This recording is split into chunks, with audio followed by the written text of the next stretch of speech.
다들 이제 나이가 많아요. 무슨 일이 어떻게 될지 우리는 알 수가 없습니다. 아, 제가 한국에 갔다 왔는데 한국에서 소식이 또 왔어요. 우리 형님이 폐암이 걸리셔가지고 폐를 절단하시고 또 위도 절단하시고 그랬다는 소식이 왔어요. 아무튼 그래요.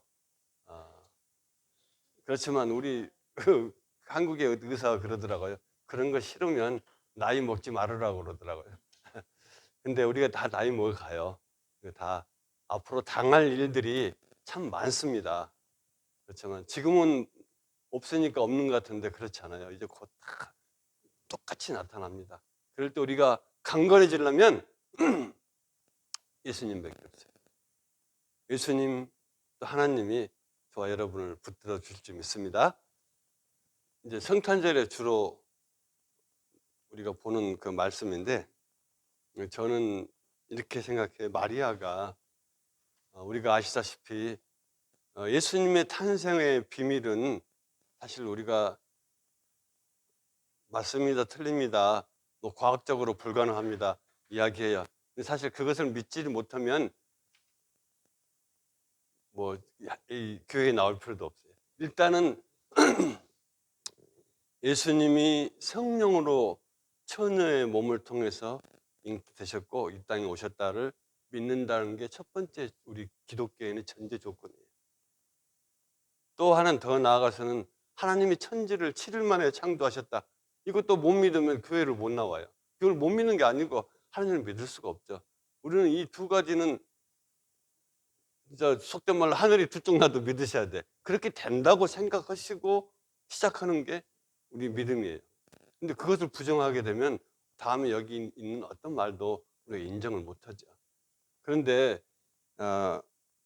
제가 여러분한테 드리고 싶은 이야기는 이 마지막에 48절에 여종의 비천함을 돌보셨습니다. 이후로는 만세에 나를 복이 있다 하리라 이렇게 말씀하셨어요. 마리아가 예수님을 가지고 잉태했을 때 많은 사람이 비웃고 조롱하고 그러지 않겠어요? 처녀가 잉태를 했으니까 이제 뭐 동네에서 말이 많겠죠. 그런데 그 당시 마리아의 입장은 그렇게 귀족도 아니고 별 볼 일 없는 그런 사람이었어요.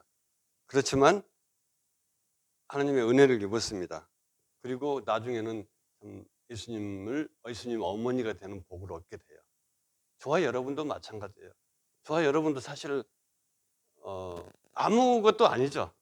뭐 높은 자리에 있는 것도 아니고 명예와 또 뭐 어떤 직책을 가지고 있는 것도 아니고 또 이 나이가 들다 보니까 세상에서 여러분을 필요로 하는데 별로 없어요. 오란 데도 없고 갈 데도 없죠. 그런데 그러한 상황에 있었을 때 우리가 복음을 안다는 것이 얼마나 기쁘냐 이 말이에요. 그래서 마리아도 그렇게 생각했어요. 세상 사람이 다 비웃고 조롱할지라도 나중에는 나를 복이 있다고 사람들이 할 것이다 이렇게 이야기하는 거예요. 저와 여러분도 마찬가지예요. 아무도 우리를 귀하다고 여기지 않아요. 그렇지만 복이 있는 사람, 은혜가 있는 사람, 또 다른 이제 나중에 후세에 야, 그 사람 복이 있는 사람이었다고 불러질 것이다 이 말이에요. 저는 그런 포인트에서 오늘 말씀을 드리고 싶어요. 여러분 진짜 복 있는 사람 되고 싶죠?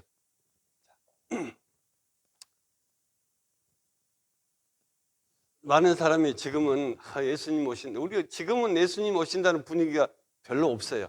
옛날 같으면 동네가 시끌벅적하죠. 우리 어렸을 때 한국에 그 지나다니면 그 전파상 앞에서 그냥 지금 뭐 징글벨이 얼마나 나오고 그런 거예요. 그냥 괜히 마음이 그냥 뭔가 이렇게 들썩 거리죠. 받는 것도 없으면서 또 줄 것도 없으면서 그랬던 시절이 있는데 지금은 그렇지 않죠. 지금 왜 조용하죠? 지금은 뭐 성탄절이 예수님이 오신 날이라고 생각하면 저 사람 이상한 사람이다 그래요. 그냥 할리데이예요. 할리데이. 그리고 국경일이고 쉬는 날이에요. 전 세계적으로. 근데 그 희한하지 않아요? 그 예수님이 태어난 날인데 왜 자기들도 모르는 사람들도 자기들도 좋아하냐고. 그 선물을 갖다 주고. 요새 보면 무슬림들도 크리스마스 날 선물을 막 갖다 주고 그러는 것 같아요. 또 절에 다니는 사람도 뭐 괜히 그냥 끼웃거려서 선물 안 주나 그런. 과연 근데 오늘 말씀에도 우리에게 주는 기쁜 소식이 있다. 너희들이 기뻐할 것이다. 또 기쁜 일이 있을 것이다고 이야기하는 거예요. 근데 그 기쁜 일이 왜 있는지 잘 몰라. 역사적으로 봐도 그렇고 우리의 현실적으로 봐도 자꾸 기쁜 일이 왜 이날이 기뻐지냐 이 말이에요. 무엇 때문에? 선물 받으려고 그런 거예요. 뭔가 다른 사람들이 그냥 분위기에 휩싸이니까 나도 그냥 같이 했다. 그런 게 아니고 진짜 이날이 이 절기가 얼마나 기쁜 날인지 그리고 다시 한번 확인했으면 좋겠어요. 교회의 절기상으로 보면은 오늘 우리 개신교는 그런 게 별로 안 해요. 그렇지만 천주교라는 성공에 보면 오늘 초를 하나 딱 첫 번째 켜요. 그 재단에 보면 초가 5개 있어요. 4개가 가운데, 4개가 양쪽에 있고 가운데 촛대 하나가 있어요. 근데 오늘은 첫 번째 초를 켜는 날이에요. 대림절이라고 그래요. 대림절. 예수 오심을 기다리는 날의 첫 번째 주간이에요. 제가 저도 가운을 입고 해야 되는데 우리는 그렇게까지 안 해도 되고, 그렇지만은 여러분이 기억하셔야 돼요. 왜? 저거 왜 초가 많은데 왜 하나만 켰지? 이렇게 생각하지 마시고 그 다음 주는 또 한 번에 초가 켜지는 거예요. 2개 켜지는 거예요. 그리고 성탄절 날은 마지막에 중간에 있는 초가 켜지는 거예요. 그게 예배의 예법입니다. 그렇지만 이제 여러분 마음에도 지금 초를 하나 켜셔야 돼요. 아시겠죠?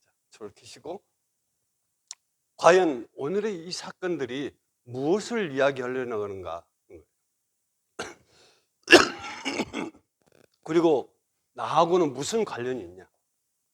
나의 생활하고 무슨 관련이 있냐? 나의 인생하고는 무슨 관련이 있냐? 나의 영혼하고는 무슨 관련이 있는 날이냐 이 말이에요. 굉장히 중요한 날인데 세상은 그렇지 않아요. 세상은 자기 욕심대로 이 날을 만들어가고 이 날을 어떻게 요리를 하고 데코레이션하고 또 자기 나름대로 이 날을 설명을 해요. 그런데 이 날은요, 예수님이 태어나신 이 날은 자기 나름대로 설명할 수 있는 그런 날이 아니에요. 자기 날이 아니에요. 우리에게 뭔가를 전해주기 위한 하나님의 메시지가 전달되고 나타나는 날이에요. 그런데 그것들이 오해가 돼가지고 세상에 이렇습니다. 성탄절이 돌아왔는데 기쁜 날이었는데 교회는 기뻐하지 못해요. 교회는 기뻐하지 못해요. 차별한다고 그래요. 그렇지만 우리 영적인 복음은 그렇지 않아요. 아무 차별이 없어요. 누구나 이 날이 기쁜 날이고 누구에게나 구원이 열리는 하나님의 은혜와 사랑이 표현되는 날입니다. 첫 번째로는 이 날이 좋은 날인 이유가 뭐냐면 하나님의 사랑이 나타났기 때문에 그래요. 하나님의 사랑이 나타났다.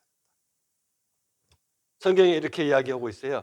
하나님이 사랑이 우리에게 나타난 바 되었으니 하나님이 자기의 독생자를 세상에 보내심은 그로 말미암아 우리를 살리려 하십니다. 사랑은 여기 있으니 우리가 하나님을 사랑한 것이 아니요 하나님이 우리를 사랑하사 우리 죄를 속하기 위하여 화목제물로 그 아들을 보내셨다 그랬어요.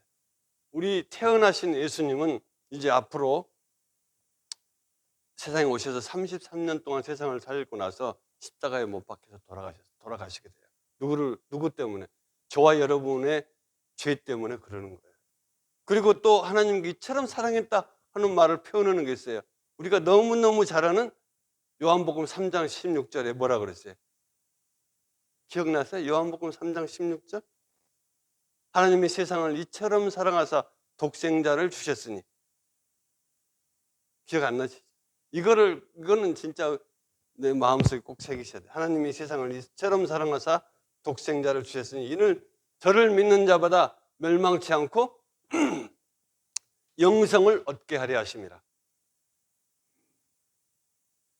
하나님은 세상에 아들을 보낼 때 심판하러 하시는 게 아니고 우리를 구원하기 위해서 아들을 보내셨다. 사도 요한이 하나님 예수님을 덜렁덜렁 따라다니다가 깨닫지 못했어요. 그렇지만 나중에 예수님이 돌아가시고 난 뒤에 생각해 보니까 야, 그때서 눈이 뜨는 거예요. 야, 예수님이 왜 오셨는가를 깨닫게 되는 거예요. 우리도 예수님이 어떻게 된 것 같아요? 예수님이 오신 거는 그냥 우리 교회 다니니까 예수님 믿어야지가 아니에요. 그런 거하고 차원이 다르고 진짜 예수님 오신 이유를 여러분이 우리 신앙생활하는 동안에 꼭 발견을 해야 하고 찾아내셔야 돼요. 세례 사도 요한이 그 발견했던 것처럼 또 하나님께서는 물론 하나님께서는 세상을 사랑해서 또 모든 백성들을 사랑해서 인간들에게 하신 일이 너무 많아요. 그렇죠? 많은 선지자들을 보냈어요. 그래서 하나님의 말씀을 증거를 했고 하나님이 살아계심을 증거하고 하나님이 어떻게 역사할 것을 증거했어요. 그 선지자가 누구예요? 우리가 계속 성경 목록가에 나와서 불렀던 많은 성경의 제목들이 다 선지자들이 하나님이 우리를 사랑한다고 또 예수님이 오실 거다고 계속 이야기하는 거예요. 사무엘, 이사야, 에레미야, 다니엘, 요엘, 미가, 나움, 하박국, 마지막에 말라기까지 계속 하나님의 종들을 보내주셨어요. 또 그리고 하나님께서는 제사제도를 만들어요. 제사제도를 만들어서 우리 죄를 용서할 수 있는 길을 열어줬어요. 그런데 제사를 지낼 때 참 귀한 물건을 가져와야 되는데 이스라엘 백성들이 어떻게 했어요? 다 병든 비둘기를 가져오고 병든 염소를 가져와서 제사를 지내라고 그랬어요. 그래서 예수님께서 어떻게 했어요? 성전을 다 엎어버리신 거 아니에요. 그 제사 지낼 때 자기들의 필요한 돈을 바꾸고 거기서 환전하는 사람들을 보고 그 사람들의 상을 다 엎으신 거예요. 또 하나님께서는 우리에게 말씀을 통해서 하나님의 사랑이 어떤가를 보게 하시는 거예요. 지금 우리들이 보고 있는 성경이 그거예요. 많은 기회를 주셔요. 하나님께서 하신 일 중에 이렇게 많은 일들이 있는데 그 중에서 가장 최고의 일은 뭐냐? 바로 예수 그리스도를 이 땅에 오게 하시는 것이 가장 하나님께서 하신 결정적인 일이에요. 그 결정적인 일들이 지금 이루어지기 시작하는 시간들이에요. 물론 매년 돌아와요. 절기가 매년 돌아와요. 그렇지만 매년 돌아온다고 해서 똑같지는 않아요. 매년마다 느낌이 달라요. 그렇지만 올해는 좀 우리가 지난해에 못 느꼈던 그런 새로운 예수의 탄생을 발견할 수 있는 그런 성탄절이 됐으면 참 좋겠습니다. 다시 말해서 오늘 여기 말한 것처럼 예수님이 오신 것은 하나님이 사랑을 나타내 보이신 거예요. 그 아들을 이 땅에 보내신 것은 하나님의 최고의 사랑을 우리에게 베풀어 주신 거예요. 우리 인간은 나의 최고의 것을 참 내놓기가 어려워요. 그렇죠? 돈 많은 사람은 돈 내놓기가 참 어렵죠. 또 아들이 하나밖에 없는 사람은 그 아들 내놓으라고 하면 아예 안 되죠. 다른 건 다 돼도 우리 아들은 안 되죠. 다른 아들은 괜찮아도 내 아들은 안 된다 그래요. 그렇죠? 딸 하나밖에 없는 사람도 그렇겠죠. 다른 딸은 다 돼도 우리 딸은 안 된다. 그렇지만 하나님은 물론 하나님 사실은 더 나아가서 보면 하나님 자신이 우리들을 구원하시기 위해서 죽으러 이 땅에 오시는 거예요. 그래서 하나님이 위대하시다 그러는 거예요. 지극한 사랑이 있다 그러는 거예요. 우리는 우리 자신을 위해서는 참 손가락에 바늘 하나 들어와도 아프고 괴로운데 하나님은 그 일을 감당하시고 알고 온다는 건 너무 힘들지 않겠어요? 그렇지만 하나님은 하십니다. 그것은 왜? 사랑 때문에 그런 거예요. 그래서 아까 불렀던 찬송이 바로 그건 거예요. 지금은 많은 사람은 캐롤을 부르지만 우리는 이런 찬양을 부르는 게 더 은혜롭지 않을까 싶어요.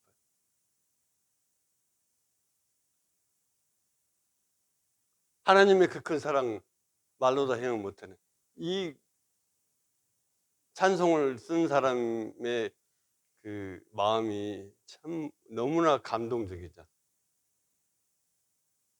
하늘을 두루마리 삼고 바다를 먹물 삼아서 하나님의 은혜와 사랑을 다 기록할 수 없다고 그랬어요. 근데 그게 이 사람이 생각하는 게 아니고 벌써 수천 년 전에 어떤 사람이 그거를 알아낸 거예요. 그 당시에도 그런 사랑이, 하나님의 사랑을 깨달았는데, 지금은 이렇게 문화가 발달하고 문명이 발달하고 인터넷이 발달했는데 하나님의 사랑이 전달되질 않아요. 이 찬양은 캐롤보다 저는 더 멋있을 것 같아요. 그래서 이번에 성탄절에는 우리 이 찬양을 많이 불렀으면 좋겠어요. 하나님이 별을 넘고 산을 넘어서 이 땅에 저와 여러분을 찾아오셨어요. 그리고 그 찾아오신 예수님이 우리를 위해서 화목제물로 죽게 되는 거예요. 그래서 그 하나님은, 그 예수님을 찬양하자, 참으로 우리가 죽을 때까지 찬양하자 하는 것이 이 성탄절에 진짜 목을 터져라고 캐롤보다 더 많이 불러야 되는 찬양이 이것이 아닌가 싶어요. 징글벨 하지 마시고 이거 하셨으면 좋겠어요. 그 다음에 또 하나님께서는 이날을 통해서 구원의 길을 열어놓으셨어요. 많은 사람들의 관심은 뭔 것 같아요? 여러분은 무엇이 제일 관심이 있어요? 무엇을 제일 진짜 추구하고 싶은 게 뭔가요? 어떤 사람은 돈을 많이 벌어야죠. 어떤 사람은 명예도 얻어야죠. 어떤 사람은 공부를 잘해가지고 뭘 되죠. 여러 가지 다 있어요. 다 그런데 그걸 위해서 열심히 노력해요. 그런데 많은 신학자들이라든지 종교 연구하는 사람의 최종 결론은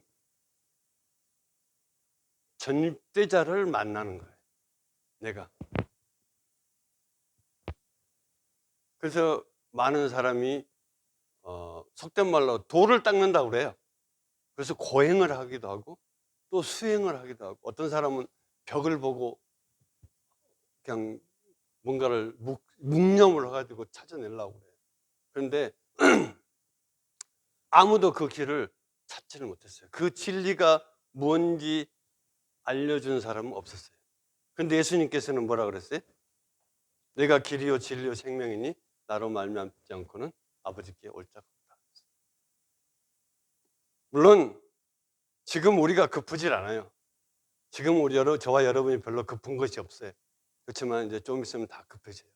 진짜 내가 어디로 가는지, 어디로 갈 것인지를 발견해야 되는 시간이 오는 거예요. 그 인생의 문제를 해결할 수 있는 것, 나의 최고의 관심, 최종의 관심을 어디서 찾아내느냐. 그것 때문에 우리가 괴로운 거예요. 부자도 괴로워요. 머리에 든 것이 많은 학자들도 괴로워요. 돈이 많은 큰 회사 가진 CEO도 괴로워요. 왜? 진짜 우리가 나갈 길이 뭔지를 모르기 때문에 그래요. 돈을 많이 벌면 해결될 것 같아요. 또 내가 뭔가 친구도 많고 날마다 수다를 떨고 그러면 해결될 것 같아요. 근데 그렇지 않아요. 아무도 해결하지 못했어요. 그래서 예수님께서 나는 길이요 진리라고 그랬어요. 예수님을 만나면 이런 일들이 해결될 수 있어요. 그 성경은 결론적으로 이야기하는 거예요. 제가 이번에 한국 가서요, 그 어떤 섬에 갔다 왔거든요. 누가 이야기한 섬에 갔다 왔는데, 그 섬은 옛날에 저희 어렸을 때는 배로 몇 시간씩 가는 거예요. 배도 없어가지고 조그만 동네 가서 또 다시 배 타고 가던 동네인데, 지금은 길이 뚫려가지고 그냥 차 타고 그냥 자동차로 갔다 왔어요. 예수님은 저와 여러분을 하나님께로 연결하는 다리예요. 길이에요. 근데 그 길이 다 우리 죄 때문에, 우리의 욕심 때문에, 우리의 생각 때문에 다 막히고 없었어요. 그래서 예수님께서 하나님께로 나아가는 길을 보여주시기 위해서 오신 거예요. 그래서 예수님은 성경에 나는 길이요 진리요 생명이라고 했어요.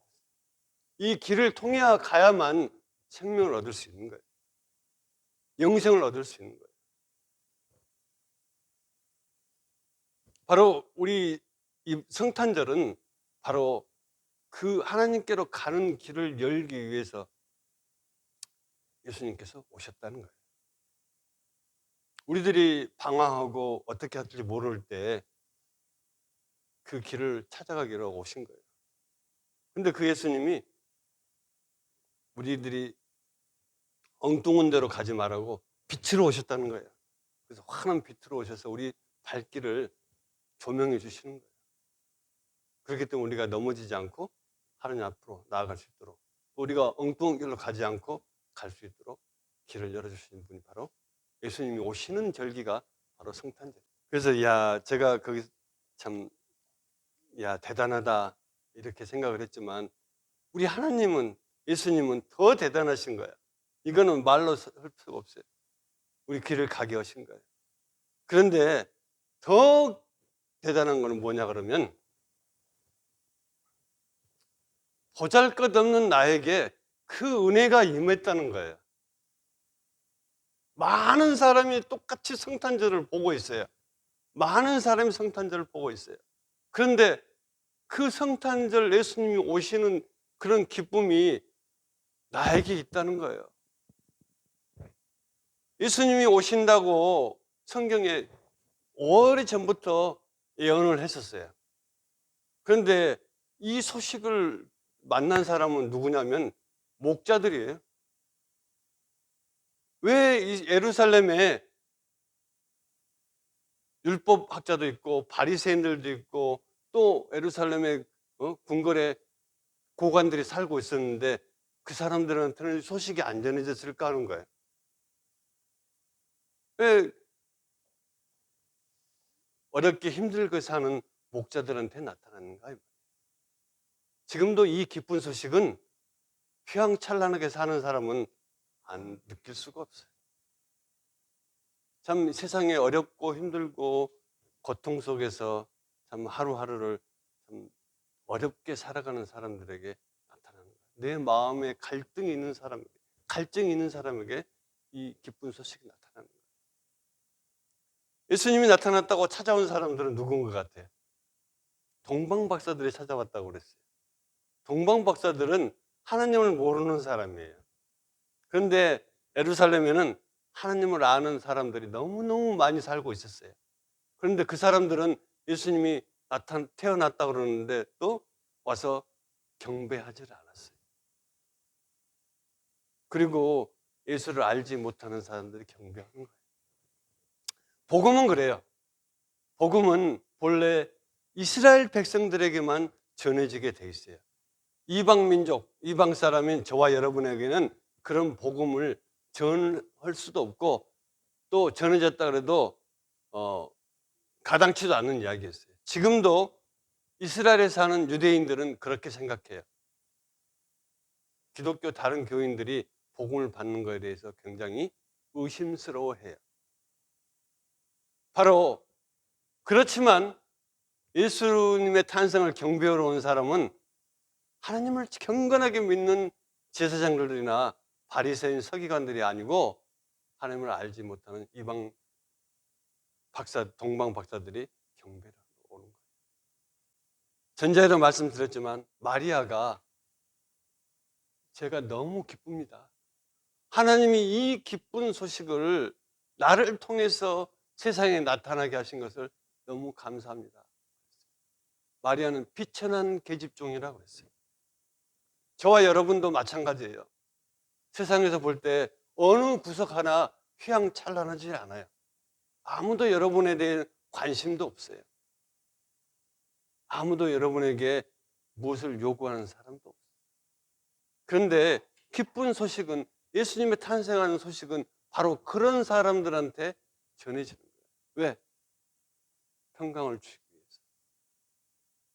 구원의 길을 열게 하시기 위해서. 여러분과 저와의 마음이 하나님 주시는 축복으로 평화하기 위해서 오신 거예요. 더 나아가서는 우리의 죄와 허물들을 사해 주셔서 하나님 백성이 되게 하시게 하신 거예요. 더 나아가서 우리의 영혼의 문제가 해결될 수 있다는 그런 확신을 갖게 하기 위해서. 그런 성탄절이 진짜 성탄절. 루돌프 코가 뛰어다니는 그 성탄절이 아니라 진짜 예수님이 우리를 위해서 이 땅에 계획을 가지고 화목제물로 오시겠다고 준비하시면서 오시는 성탄절. 어떻습니까? 이제 성탄절의 분위기가 달라져야 되겠죠. 물론 어두워질 필요는 없어요. 기쁜 날이에요. 우리 영혼이 살아나고 하나님으로 갈 수 있는 길이 열린 날이고, 나같이 이렇게 형편없는 사람에게도 생명의 복음들이 나타나는 날인데 왜 기쁘지 않겠어요? 더 기뻐해야죠. 나를 사랑하시고 나를 축복하신, 또 하나님이 택하신 하나님의 자녀가 된 우리 모두가 기뻐해야 되는 참 은혜로운 날입니다. 은혜로운 절기들이 이제 하루하루 우리 12월 25일 성탄절 될 때까지 참으로 기쁨으로 보내고, 또 우리 마음과 생각 속에서 진짜 주님을 찬양하고 기뻐하고, 이제 주님이